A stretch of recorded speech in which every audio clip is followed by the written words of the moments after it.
اس لیے دوستو زندگی بڑی تیزی سے گزر رہی ہے، بہت تیزی سے گزر رہی ہے، اور یہ بال بہت تیزی سے سفید ہو رہے ہیں، بہت تیزی سے سفید ہو رہے ہیں، چہروں پہ جھریاں بڑی تیزی سے آ رہی ہیں، رنگ دن بدن بدل رہے ہیں، طاقت دن بدن کمزوری سے بدل رہے ہیں۔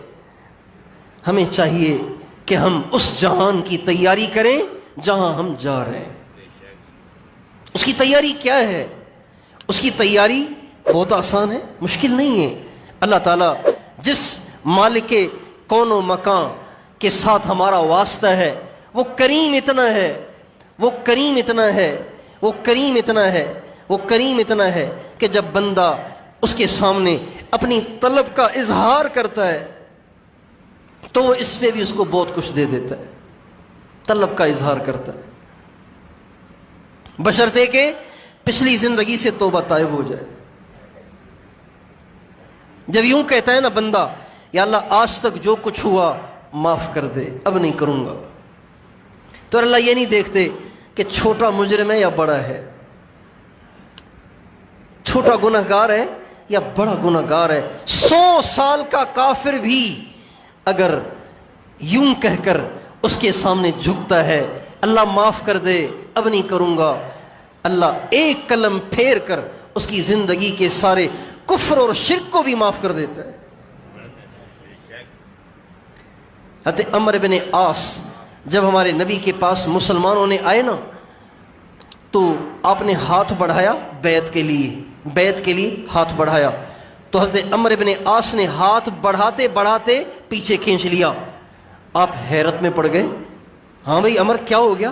تم خود ہی تو آئے تھے اسلام کی طلب لے کے اور بیعت کرتے کرتے ہاتھ پیچھے کو کھینچ لیا کہ یا رسول اللہ ایک اشکال ہے، ایک پریشانی ہے، اس کو دور فرمائیں پھر بیعت کر لوں گا۔ اور ہمیں کیا کہ ساری زندگی آپ سے مقابلے کیے ہیں، ساری زندگی آپ کو اذیتیں دی ہیں، ساری زندگی اسلام کی جڑیں کاٹی ہیں، ساری زندگی اللہ کو ناراض کیا ہے، کفر کی زندگی گزاری ہے، تو اس کا کیا ہوگا؟ کیا اب جو زندگی گزاریں گے اس کی نیکیاں بھی ملیں گی اور پیچھے جو زندگی گزاری ہے اس کی سزا بھی بھگتنی پڑے گی؟ کیا یہی ہوگا؟ آپ نے فرمایا کیا تجھے معلوم نہیں ہے ان الہجرت اما تعلم ان الہجرت تہدم ما کان قبلہا وان الاسلام یہدم ما کان قبلہ؟ تمہیں معلوم نہیں ہے جب انسان اسلام میں داخل ہو جاتا ہے اللہ اس کے پچھلے سارے گناہوں کی عمارت کو ڈھا دیتا ہے۔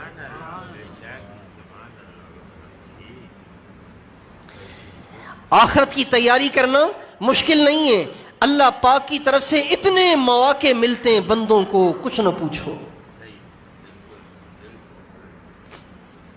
بہت موقع ملتے ہیں گناہوں کو بخشوانے کے۔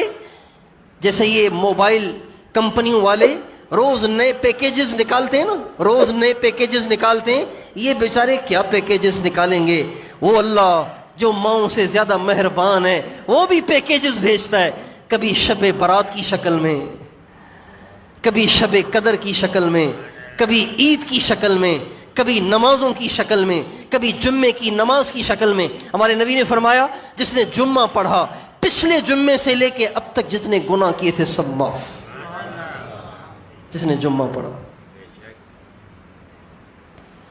جو عشاء کی نماز جماعت سے پڑھے، فجر کی نماز جماعت سے پڑھے، ساری رات عبادت میں لکھا جائے گا۔ بشر المشائین فی الظلم بالنور التام یوم القیامہ، جو اندھیروں میں مسجدوں کی طرف جاتے ہیں، ہمارے نبی فرماتے ہیں جاؤ جا کے لوگوں کو بتاؤ قیامت کے دن اللہ ان کو قیامت کے اندھیرے سے محفوظ رکھے گا۔ 5 نمازیں جو پڑھتا ہے، 5 نمازیں، ایک نماز پڑھتا ہے تو پچھلی نماز سے لے کے اس نماز تک جتنے گناہ کیے سب معاف۔ اور آپ نے فرمایا چلتے ہوئے ٹھوکر لگ جائے تو بھی گناہ معاف ہوتا ہے، کانٹا لگ جائے تو بھی گناہ معاف ہوتا ہے، سر میں درد ہو جائے تو بھی گناہ معاف ہوتا ہے، پیٹ میں درد ہوتا ہے تو بھی گناہ معاف ہو جاتا ہے، کانٹا بھی چبھے تو بھی گناہ معاف ہوتا ہے۔ بچہ مان ہی نہیں رہا، آپ کا دل پریشان ہو رہا ہے، اس پہ گناہ معاف ہو رہے ہیں۔ بیوی نہیں مان رہی، بیوی نافرمان ہے اور بیوی بے وفا ہے اور بیوی خدمت نہیں کرتی اور بیوی پوچھتی نہیں ہے اور دل پریشان ہے اور دل اداس ہے اور ٹینشن چڑھ رہی ہے، اس پہ بھی گناہ معاف ہو رہا ہے۔ اور خاوند بیوی سے محبت نہیں کر رہا، خاوند بیوی کو پیار نہیں دے رہا، خاوند بیوی کو پوچھ نہیں رہا، جب آتا ہے سیدھا ماں کے کمرے میں گھس جاتا ہے، جب آتا ہے سیدھا بہنوں کے کمرے میں گھس جاتا ہے۔ بیوی اتنی قربانی کر کے اس کے گھر آئی اور اس کے لیے آئی اور یہ بیوی کو پوچھ ہی نہیں رہا۔ اب یہ بیوی بیچاری اندر ہی اندر میں گھل گھل کے ٹینشن کی مریض بن گئی، ڈپریشن میں چلی گئی اور بلڈ پریشر ہائی رہنے لگا اور شوگر پیشنٹ ہو گئی، صرف یہ سوچ سوچ کے کہ جس کے لیے سب کچھ چھوڑا تھا وہی میرا نہ ہوا، نہ خدا ہی ملا، نہ وصال صنم، نہ ادھر کے رہے نہ ادھر کے رہے، نہ خدا ہی ملا وصال صنم۔ کروڑوں بچیاں ایسی ہیں جو اس دکھ میں مبتلا ہیں، اس پر بھی گناہ اللہ معاف کرتا ہے، اس پر بھی اللہ گناہوں کو معاف کرتا ہے۔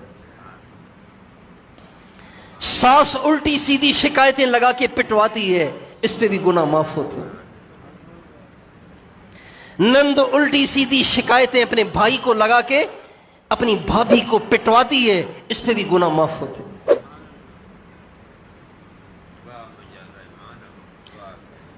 نند بیٹھی ہوئی ہے، ساس بیٹھی ہوئی ہے ٹانگ پہ ٹانگ رکھ کر کرسی پر، سارے برتن بہو کے ہی سر ڈالے ہوئے ہیں، سارے کپڑے بہو کے ہی سر ڈالے ہوئے ہیں، سارے گھر کے کام بہو کے ذمہ ہی لگائے ہوئے ہیں، روٹی بھی اسی نے پکانی ہے، سالن بھی اسی نے پکانا ہے، مہمانوں کے لیے چائے بھی اسی نے بنانی ہے، ساس اور سسر کے کپڑے بھی اسی نے دھونے، اور یہ بیچاری اسے بھگت رہی ہے، کیا کرے، بول نہیں سکتی، اس پہ بھی اللہ گناہ معاف کرتا ہے۔ کتنے پیکیجز ہیں اللہ تعالیٰ سے معافی لینے کے، کتنے پیکیجز ہیں اللہ تعالیٰ سے معافی لینے کے، اور ایسے لگتا ہے کہ اللہ پاک کسی گناہگار کو دوزخ میں ڈالنا ہی نہیں چاہتا۔